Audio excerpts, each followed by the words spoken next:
In the quaint Ponyville library, Twilight Sparkle was eagerly awaiting a response letter from her beloved mentor. Usually, a reply did not take very long. While she waited, the lavender unicorn fiddled around with a quill and paper, humming to herself. She was so excited to bring her own original research, and was certain that the princess would grant the filly her blessing. Her number one assistant, Spike, burped out a green cloud of fire and smoke, which soon dissipated into a rolled-up scroll.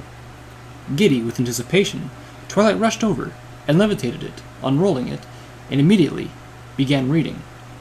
The contents were less than expected. To my most faithful student, Twilight Sparkle. Your letter concerning your curious about the creatures known as the Changelings was well written, and your proposal interesting, to say the least. Whatever questions you have about these beings are not unfounded and perfectly valid.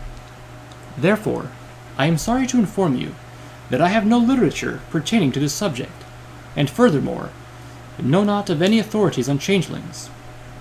I have searched the Royal Archives before, but produced no such material. The Royal Scientific Society's database contains no entries, and there aren't any published biological journals that contain an article about said creatures. The book on urban legends, best to ignore it, but I digress. It seems all our knowledge comes from the attack on Canterlot, for up until then they were unknown. Now, as far as your expedition proposal goes, I cannot in good conscience allow you to endanger yourself. These animals have proven to be quite strong and ferocious, and not to be trifled with. I implore you to stay as far away from them as possible, and for your own safety. I do not know where they live, or if they even survived your attack, or the attack on your brother and Princess Cadence. I am sure you must be disappointed, but rest assured, there are many more things to discover. I trust you will respect my wishes, and as always, I look forward to any new progress you have made with the magic of friendship. Truly yours, Princess Celestia. Twilight reread the letter several times. Still, she could not believe her eyes. Had the princess really said no? Sure, she was looking out for her safety, but Twilight was a full-grown mare. She could take care of herself. Celestia thought she had diffused this issue, and persuaded the purple pony to stay away. Perhaps the solar diarch merely made herself believe that is what she had done. The Alaxsxaq knew full well Twilight could not be stopped in pursuits of knowledge. In either case, however, the princess hoped she could delay Twilight enough, and in her spare time, convince her in person. Such an act was folly. Twilight noticed no direct order not to go on an expedition. Sure, the princess would likely be disappointed, but the gains made would hopefully make up for it. Right? Perhaps, subconsciously, as an act of defiance, Twilight Sparkle began making preparation, dictating them to Spike. Spike, make a list, please. I'm going on an adventure. But the princess, he interjected, having heard the contents of the letter when Twilight read them aloud. There's too much at stake. Princess Celestia will understand when I win the Equestrian Science Award. She had stars in her eyes, as the young mare fantasized about winning such a coveted prize. Yeah, Spike said, rolling his eyes. What items do you want on the list? Huh? Oh, right. I'll need food and warm clothing, notebooks, jars, pens. For nearly 45 minutes, she just listed off things to bring. By the time she was done, Spike had a terrible claw cramp. But why? How do you know you're going to need all this stuff? You don't even know where to look. I thought you might say that. You see, Spike, I ran into an ad in Equestria Daily. Any pony who knows anything about changelings. You've apparently given this a lot of thought, Spike said, ran into the kitchen to look for a heat pack for his hand. "I've been planning everything in my head for months. I had saved up enough money to pay for this ad. It should be in today's paper." "How'd you get it there so fast?" Twilight looked at her small friend and smiled. "I have my ways." Dr. Antoine took a week trip to town, several miles south of his isolated home. He came here to pick up food and other necessities, pay for bills, and get some news. Downing the rest of his hot tea, he left a tip on the diner counter and left, opening his umbrella via magic. His saddlebags were full, and everything was checked off the list. Everything except a newspaper. The paper stand wasn't far. He walked to the sidewalk, greeting any pony he knew. In such a small town, it wasn't hard to know most of the inhabitants.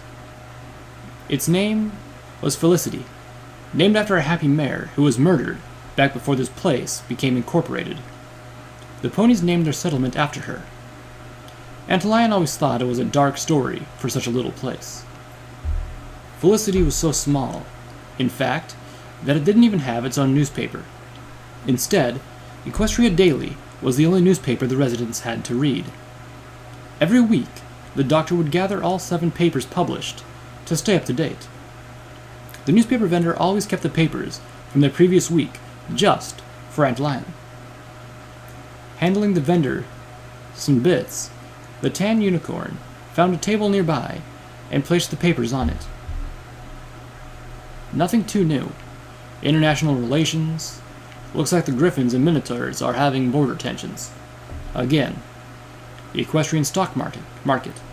Manhattan Stock Exchange was up 0.5%. Some fab diets to take off weight from your flank. Nothing special. He found it calming to know something about the outside world, but not much of it affected him. However, one ad was printed in the paper, dated for today. A certain Miss Twilight Sparkle was asking for any pony who knew anything about the Changelings. What was a changeling? Oh, that's right. They had called these black insect-like creatures that name in the article about the attack on Canterlot during some wedding. There wasn't much on what those things were. In fact, the article is very small, especially for an attack on the capital. A lone photograph showing a changeling, very similar to the specimens he had at home. Were they one and the same? The contact information was for Ponyville, another small town, but much closer to the heart of the country. He traveled back home and began drafting a letter. When it was completed, Antlion used a skill he seldom ever practiced. With a flash of his horn, the letter was transformed into a cloud of smoke, and hopefully, on its way to the recipient. The spell was taxing, and Antlion went to lie down to rest. The letter could come at any moment. He would read it once he woke up, on his soft couch, using magic to grab a blanket. The doctor closed his eyes and took a nap. East of a little inconspicuous house, past some hills, was Lab 28. Informed ponies, armed with rifles, stood guard on the perimeter of the compound. Coming out of the horizon was a white figure, soon discernible to be that of Princess Celestia. A suited pony stood waiting, a serious look on her face. As the princess landed, the guard saluted, and the bespectacled old mint-green mare stepped forth. "Princess Celestia, I trust your journey went well?" "Let's not dwell on pleasantries, Chair Pony Vixen. I want details. What's going on here?"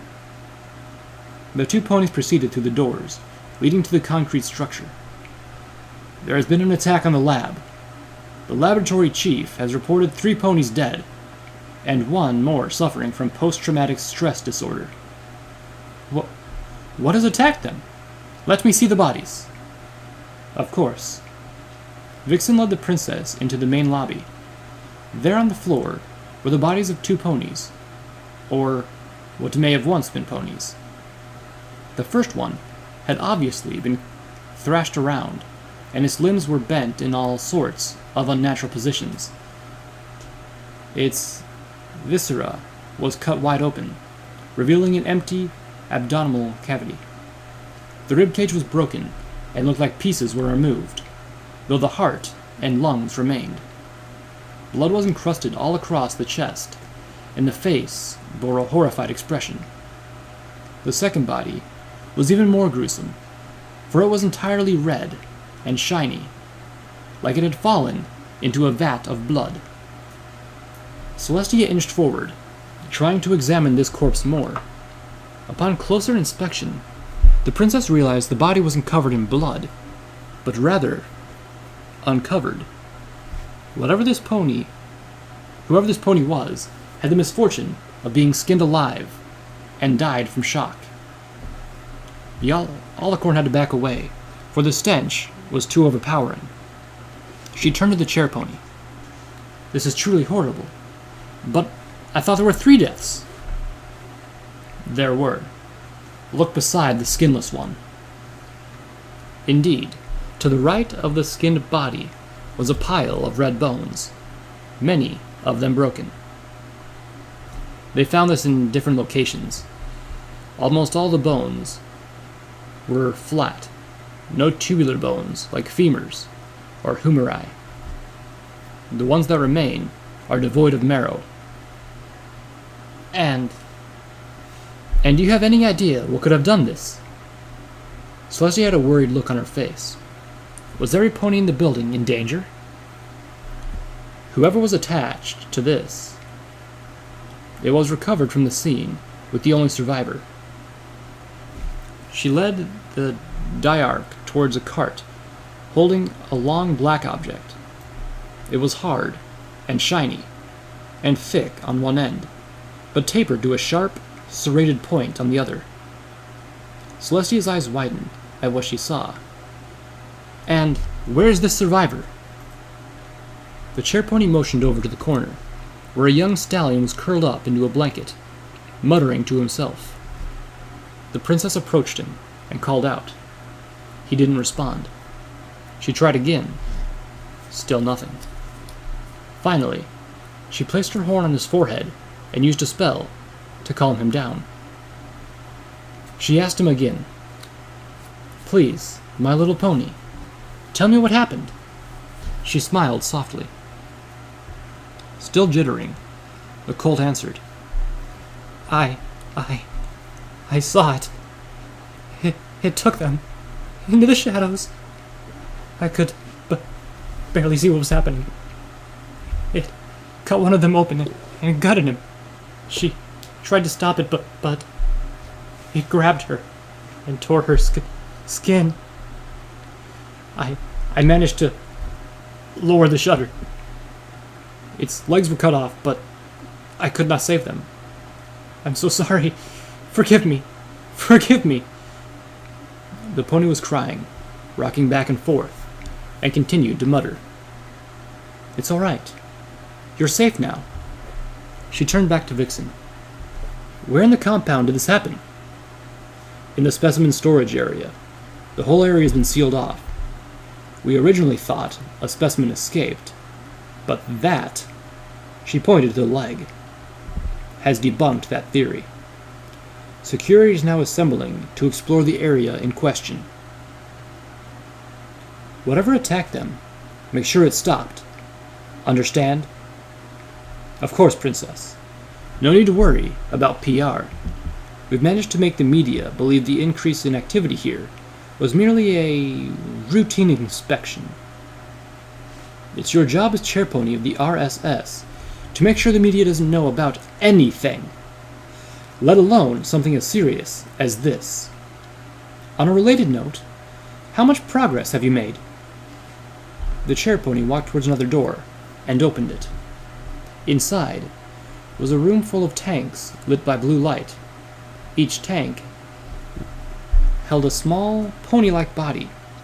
All were distorted in some way, such as multiple limbs, exposed organs, and numerous tumors. These are this year's batches. All failures. Number 428 looked promising. until it went into cardiac arrest. The scientists tried to save it. The tank marked 428 was mangled beyond any kind of recognition, with metal tubes and devices grafted to its flesh. The skull was partially cut open to allow a tube inside the brain. All effort had been made to keep this one alive, but to no avail.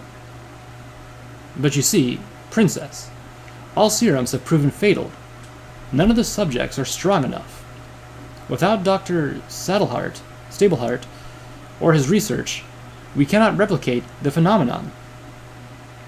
Celestia was visibly angry.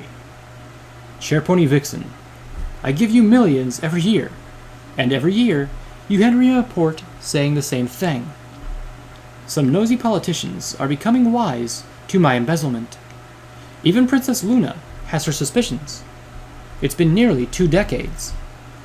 How much more of my time are you willing to waste? Please, Your Highness, we are very close to a breakthrough. I chose to believe you for now. Don't make me regret it. I ask this too often for the same answer. Have you at least dealt with the Changeling swarm? We have tried numerous times, but they are too strong. None of our forces returned. But I assure you, the swarm is gone. So, you finally succeeded? Not quite. An unknown agent killed them. The other day a scouting party was sent to prepare for the next attack. But then, when they arrived, every changeling was dying, decaying. And Chrysalis? A beehive cannot continue without a queen. Her fate is unverified. At least some good news came from this visit. Now those creatures can fade away into history, as they should have long ago. I never figured they would have the gall to attack Canterlot. We should have destroyed them when the swarm was young, but I suppose, lesson learned. What killed them, by the way? Should I be concerned? We're not sure. A changeling was recovered and placed in the specimen center. Once whatever attacked those ponies is dead, a thorough examination will be conducted. Good. The 2 mayors returned to the lobby. The 2 older-looking doctors were staring at the remains of their fellow scientists. A short one spoke up first. I know we're both thinking it. We recognize this feeding pattern. You're not saying... I pray I'm wrong. They both stepped out of the way of the princess as she walked through the room. She had overheard their conversation. As do I, Doctor, she whispered, bowing her head. The solemn moment was interrupted by the survivor. He yelled at the top of his lungs, finally snapping out of his trauma. I'm going to tell every pony. They need to know. Lab 28 is not safe. The chairpony tried to catch the colt, but he was too fast. He ran for the door. A couple of guards restrained him. He thrashed, and the grip on him was loosened. Falling forward onto the ground, the stallion crawled, desperately attempting to stand. He made it to the slippery hooves of a white pony. He looked up and smiled. Please, Princess Celestia, help me. I need to tell every pony. The co-ruler of Equestria, however, did not smile back, but instead frowned as she lowered her head to meet the pony's eyes. Her horn began flashing as she spoke. I'm afraid I cannot let you do that. A burst of magical energy shot from her long, thin horn, forming a beam. The laser went straight through the colt's skull, killing him instantly. He collapsed, the skin on his face fried. Celestia walked nonchalantly to an unfazed vixen. Too many innocent ponies have died. I'm warning you. You have 1 more year. If I do not get any results, I'm shutting this whole fucking place down. And ensuring all who participated cannot divulge anything. Duly noted. Let me direct you to your quarters, Princess. The nervous chair pony replied.